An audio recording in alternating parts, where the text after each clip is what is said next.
శ్రీ విష్ణు రూపాయ నమ శివాయ శ్రీ విద్య ప్రేక్షకులకి ఈరోజు స్వాగతం. ఈ రోజు మనము మేషరాశి వారికి 16th ఆగస్టు నుంచి 31st ఆగస్టు వరకు రాశి ఫలాలు ఎలా ఉండబోతున్నాయి ఇప్పుడు మనం తెలుసుకోబోతున్నాము. ఎవరైతే ఈ ఛానల్ ని ఫస్ట్ టైం చూస్తున్నారో వాళ్ళు ఈ ఛానల్ తప్పకుండా సబ్స్క్రైబ్ చేసి పెట్టుకోవడానికి ప్రయత్నించండి.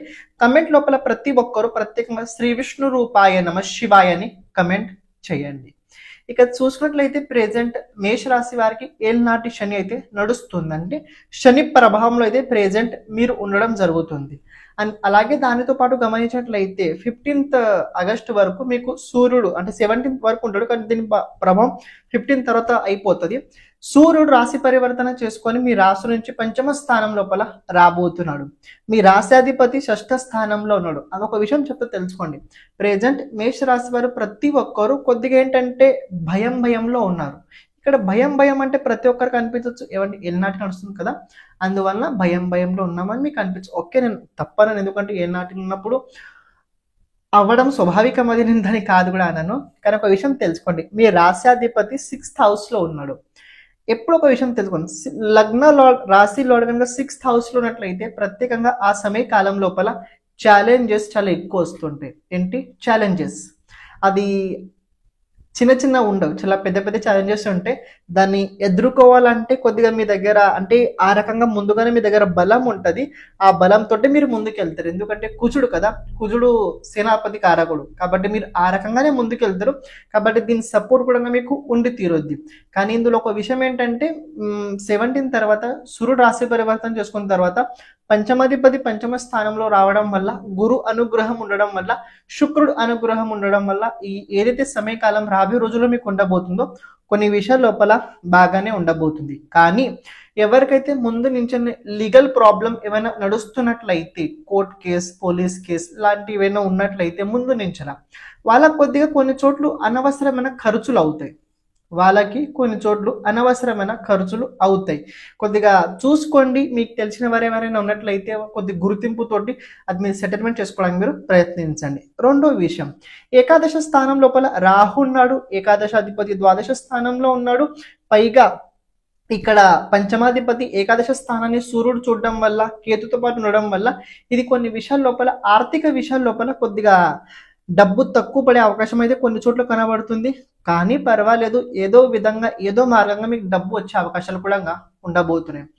ఎవరైతే భూమి, భవనం అలాగే వాహనం కొనుక్కోవాలని అనుకుంటున్నారో వాళ్ళకి ఈ యోగం అయితే కనబడుతుంది. 16th సెప్టెంబర్ వరకు అయితే ఈ మేషరాశి వారికి భూమి, భవన, వాహన యోగం అయితే కనబడుతుంది. అలాగే భూమి యోగం ఉంది, వాహన యోగం ఉంది, గృహ యోగం ఉంది. అంటే ఒక రకంగా చెప్పాలంటే భౌతిక జీవితం లోపల అవసరమైన సుఖ సాంసారిక జీవితం లోపల అవసరమైన వస్తువులు రాబోయే రోజుల్లో యోగం అయితే కనబడుతుంది. ఇది ఎందుకు ఉందంటే ఉంది కాబట్టి ఉంది. ఎందుకు కొందరు అంటే ఏంటంటే శని లోపల ఇలాంటివి అవుతాయంటే అవుతాయి. ఇక్కడ ఎక్కడ చెప్పలేదుకి ఇలా జరగకూడదని, జరగాల్సిన ఎప్పుడు ఎలానో జరుగుతుంది. అందులో ఏనాటి శని ఉండడం ఏంటి, లేకుండా ఏంటి, దానికి సంబంధం ఉండదు. విద్యార్థులకు ఏదైతే సమయం ఉందో చాలా బాగుండబోతుంది. ప్రత్యేకంగా ఎవరైతే సాఫ్ట్వేర్ డిజైన్ లోపల వెళ్ళాలని అనుకుంటున్నారో, క్రియేటివిటీ, ఆర్టిఫిషియల్ లోపల వెళ్ళాలనుకుంటున్నారో అలాంటి విద్యార్థులకి ఈ సమయకాలం చాలా బాగుండబోతుంది. ప్రత్యేకంగా కొత్త టెక్నాలజీతో పాటు మీరు కొద్దిగా లెర్నింగ్ ప్రాసెస్ చాలా బలంగా ఉండడం వల్ల మీరు కనుక చదువుతో పాటు ఏదైనా జాబ్ కోసం వెతుకుతున్నట్లయితే, విద్యార్థులకు చెప్తున్నా, చదువుతో పాటు ఏదైనా చిన్న జాబ్ కనుక వెతుకుతున్నట్లయితే మీకు జాబ్ దొరికే అవకాశం చిన్నది కనబడుతుంది. మరీ పెద్దది లేదు, చిన్నదైతే యోగం ఉండబోతుంది. ఇక పెద్ద జాబ్ యోగం అంటే ఎవరైతే జాబ్ ముందు నుంచి చేస్తున్నారో జాబ్ లోపల కొద్ది స్ట్రెస్ ఉంటుంది, కానీ మరీ అంత పెద్దగా అయితే కనిపించట్లేదు. బికాజ్ ఎందుకంటే గురువు నక్షత్ర పరివర్తన చేసుకోబోతున్నాడు. పునర్వసు నక్షత్రం లోపల గురువు రావడం వల్ల ఒక విషయం తెలుసుకోండి, 12th లార్డ్ అలాగే 9th లార్డ్ సొంత నక్షత్రంలోనే ఉండడం వల్ల ఈ జాబ్ కి సంబంధించిన విషయం లోపల మీ ఎఫర్ట్ పెరుగుతుంది. మీ ఎఫర్ట్ పెరగడం వల్ల రిజల్ట్స్ కూడా మీ అనుకూలంగా రావడం వస్తాయి, కానీ రీచ్ అవ్వరు. పాయింట్ ఏంటి, రీచ్ అవ్వడం కాదు, రీచ్ అవ్వరు. కానీ మీ ప్రయత్నంతో పాటు మీ రిజల్ట్స్ కూడా అంతవరకు వస్తాయి, కానీ దాన్ని దాటకుండా మీరు ముందుకు వెళ్ళారు. కాబట్టి కొద్దిగా వెయిట్ చేయాలి, కానీ తర్వాత మీరు ముందుకు వెళ్తారు. ఫ్యామిలీ పరంగా కనుక చూసుకున్నట్లయితే కొద్దిగా చిన్న ఉంటుంటాయి, దాని పట్ల ఎక్కువ ఇది చేయకండి అని ఆరోగ్యం జాగ్రత్తగా చూసుకోవడానికి ప్రయత్నించండి. ప్రత్యేకంగా ఎవరి గొడవలో వెళ్ళకండి. మావయ్య గారి నుంచి అంటే ప్రత్యేకంగా మీ మదర్ వాళ్ళ బ్రదర్ కనుక ఉన్నట్లయితే వాళ్ళతో పాటు కొద్దిగా క్లాషెస్ అయ్యే అవకాశం చిన్న అయితే కనబడుతున్నాయి. లేకపోతే వాళ్ళ పట్ల మనసులో ఒక రకమైన తెలియని ఒక నెగటివ్ ఫీలింగ్ అయితే మీకు రాబోయే రోజుల్లో రాబోతుంది. ఇంకొక విషయం కనుక గమనించినట్లయితే ఇక్కడ మేషరాశి వారు కొన్ని ట్రావెలింగ్ చేయాల్సి వస్తుంది. కొన్ని చోట్ల ట్రావెలింగ్ చేయాల్సి వస్తుంది. చేయండి, తప్పేం కాదు. ఎందుకంటే ట్రావెలింగ్ చేస్తే కొద్దిగా మైండ్ ఫ్రెష్ అవుద్ది. ట్రావెలింగ్ చేస్తే ప్రత్యేకంగా ఏంటంటే కొద్దిగా ఎనర్జీ ఫీడ్ అవుతుంటుంది. ట్రావెలింగ్ చేస్తే ప్రత్యేకంగా కొత్త కొత్త ఆలోచనలు వస్తుంటాయి. తప్పకుండా ట్రావెలింగ్ చేయండి. తీర్థక్షేత్రాలు చేస్తే మరీ మంచిది నా దృష్టికోణంతో. ఎందుకంటే తృతీయ స్థానంలో గురువుతో పాటు శుక్రుడు కూడా ఉండబోతున్నాడు. కాబట్టి మీరు కొద్ది తీర్థక్షేత్రాలు కనుక చేసినట్లయితే, నది స్నానం కనుక చేసినట్లయితే మీకు కొద్దిగా ఎనర్జీ అయితే బూస్ట్ అయితే తప్పకుండా రాబోయే రోజులు వచ్చే అవకాశాలు కనబడుతున్నాయి. ఓవరాల్ ఒక మాటలో చెప్పాలంటే మేషరాశి వారికి రాబోయే రోజులు బాగుండబోతుంది. ఇన్ని రోజులు సూర్యబలం లేకపోవడం వల్ల మనసులో కొద్దిగా చిన్న చిన్న విషయంలో వచ్చింది.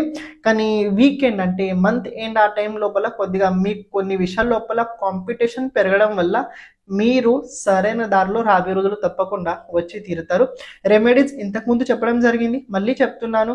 ఛాయాదానం, కాళీ అమ్మవారిది సాధన, లేకపోతే ఆంజనేయ స్వామి ఆరాధన నిరంతరంగా చేస్తూనే ఉండాలి. ఇక మీ సీక్రెట్స్ మీరు మెయింటైన్ చేస్తూ ముందుకెళ్ళండి. మనది వేరే ఛానల్ ఉంది, అందులోపల మనము రాబోయే రిమైనింగ్ 4 months ఏవైతే ఉన్నాయో దాని గురించి రెమెడీ చెప్పడానికి అయితే ప్రయత్నం చేయబోతున్నాము. కుదిరినట్లయితే సబ్స్క్రైబ్ చేసి పెరగడానికి దానికి మీరు ప్రయత్నించండి. శ్రీమాత్రే నమః.